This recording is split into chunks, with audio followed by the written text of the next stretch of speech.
വളരെ ഡേഞ്ചർ അവസ്ഥയാണ് ചില സർവീസ് റോഡിലെല്ലാം. ചില എന്നല്ല, നമുക്ക് കൊയിലാണ്ടി കഴിഞ്ഞു കഴിഞ്ഞാൽ നമുക്ക് കോഴിക്കോടേക്ക് വരുന്നവരെയുള്ള സർവീസ് റോഡുകളാണ്. സർവീസ് റോഡുകളെല്ലാം വളരെ ചെറിയ വണ്ടികളിലല്ല, ശരിക്കും അടിതട്ടുകയാണ്, വലിയ കുണ്ടിലേക്ക് ഇറങ്ങുകയാണ്. ഒന്നും ചെയ്യാൻ പറ്റില്ല. ചില വണ്ടികൾ അവിടെ നിന്ന് ഓഫായി പോവാണ്. അതുപോലെ തന്നെ ലോഡും വണ്ടി അതുപോലെ തന്നെ കഷ്ടപ്പെട്ടിട്ടാണ് പോകുന്നത്.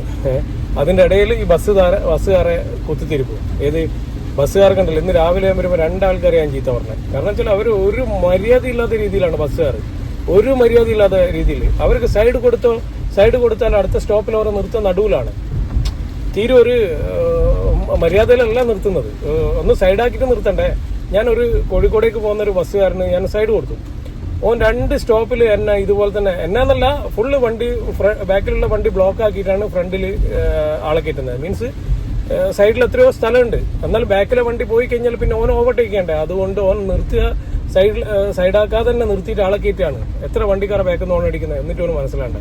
അത്രയും വൃത്തികെട്ട ആൾക്കാരാണ് ചില ഡ്രൈവർമാർ. ഒരു ചിന്താഗതിയും ഡ്രൈവിങ്ങിലുള്ള ആ കൾച്ചറിൽ ആ ഒരു മര്യാദ എന്ന് പറഞ്ഞ സാധനം ഇല്ലാത്ത ആൾക്കാരാണ് ബസ്സിലെ ഡ്രൈവർ. സത്യം പറയാലോ, ചില സമയങ്ങളിൽ ചില ബസ്സുകാരെ കളിയെല്ലാം കണ്ടു കഴിഞ്ഞല്ലേ ഭ്രാന്ത് പിടിക്കും. അമ്മാതിരി കളിയാണ് റോഡുമേലുള്ള അവരെ കളി. പറഞ്ഞിട്ട് കാര്യമില്ല, ഓർക്ക് നേരത്തെ എത്തണം. പക്ഷെ നേരത്തെ എത്തണം എന്ന് വെച്ചിട്ട് മറ്റുള്ള ആളെ ഇടങ്ങാറാക്കണ്ടല്ലോ. ഓരെങ്ങനെയും പോയിക്കോട്ടെ. എന്ത് കളി കളിച്ചിട്ട് അതിനകത്തുള്ള യാത്രക്കാർ പ്രതികരിക്കുന്നില്ല. പക്ഷെ റോഡിലുള്ള മറ്റുള്ള ആൾക്കാർ എന്തിനാണ് ഇടങ്ങാറാക്കുന്നത്? നമ്മളെ വണ്ടി തട്ടിയാലും മുട്ടിയാലും നമ്മളിനാവും കൊണ്ട് കെട്ടിപ്പേറേണ്ടി വരും അല്ലേ? അത്ര അടുപ്പിച്ചിട്ടാണ് അവർ പോകാൻ വരികയും ചെയ്യുന്നത്. പറഞ്ഞിട്ട് കാര്യമില്ല, അവരെ ഒരു മര്യാദ ഇല്ലാതെയാണ്. മീൻസ് ഡ്രൈവിങ്ങിന്റെ സമയത്തിന്റെ പഞ്ചും കാര്യങ്ങളിലും ഓക്കെ, പക്ഷെ എന്നാലും ഡ്രൈവിംഗിൽ ഒരു മര്യാദ വേണ്ടേ? അത് കാണിക്കുന്നില്ല അവര്. അതാണ് മറ്റുള്ള വണ്ടിക്കാരെ അവര് തീരെ മൈൻഡ് ചെയ്യുന്നില്ല. ചെറിയ വണ്ടിക്കാരെ തീരെ മൈൻഡ് ചെയ്യുന്നില്ല. അത് എല്ലാവരും അല്ല, ചില ബസ്സുകാർ ലിമിറ്റഡ് സ്റ്റോപ്പിലെല്ലാം പോകുന്നില്ലേ, അതായത് കണ്ണൂരിൽ നിന്നെല്ലാം വരുന്ന ചില ബസ്സുകാർ തീരെ മൈൻഡ് ചെയ്യുന്നില്ല. ഒന്നാമത് ഈ മഴക്കാലത്ത് നമുക്കൊരു സൈഡ് കൊടുക്കാനുള്ള ഒരു സ്ഥലം വേണം. സ്ഥലം കൊടുത്തു കഴിഞ്ഞാൽ നമ്മൾ സ്ഥലം കിട്ടിക്കഴിഞ്ഞാൽ സൈഡ് കൊടുക്കും. സൈഡ് കൊടുത്താലോ അടുത്ത സ്റ്റോപ്പ് അവന് നിർത്തിണ്ടെങ്കിലോ നേരെ നടുവില നിർത്തി തരിക.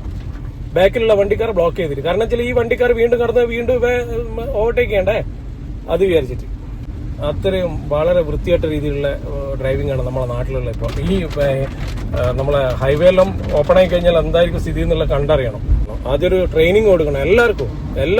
എല്ലാ റോഡുമിലൂടെ എല്ലാ ഡ്രൈവർമാർക്കും ശരിക്കും വാഹനം തടഞ്ഞു നിർത്തിയിട്ട് തന്നെ അവർക്ക് ഇങ്ങനെ ഈ രീതിയിൽ, അതുപോലെ വണ്ടിയിൽ റോഡിലുള്ള എല്ലാ എയറോ മാർക്കുകളും കാര്യങ്ങളും സീബ്ര ലൈനുകളും അതെല്ലാം ക്രോസ് ചെയ്യുന്ന നല്ല ഫൈൻ തന്നെ ഇടായി കൊടുക്കണം.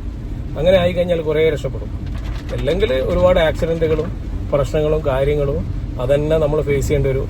കുറേ ബ്ലോക്കും കാര്യങ്ങളും ഒക്കെ നമ്മൾ ഫേസ് ചെയ്യേണ്ടി വരും.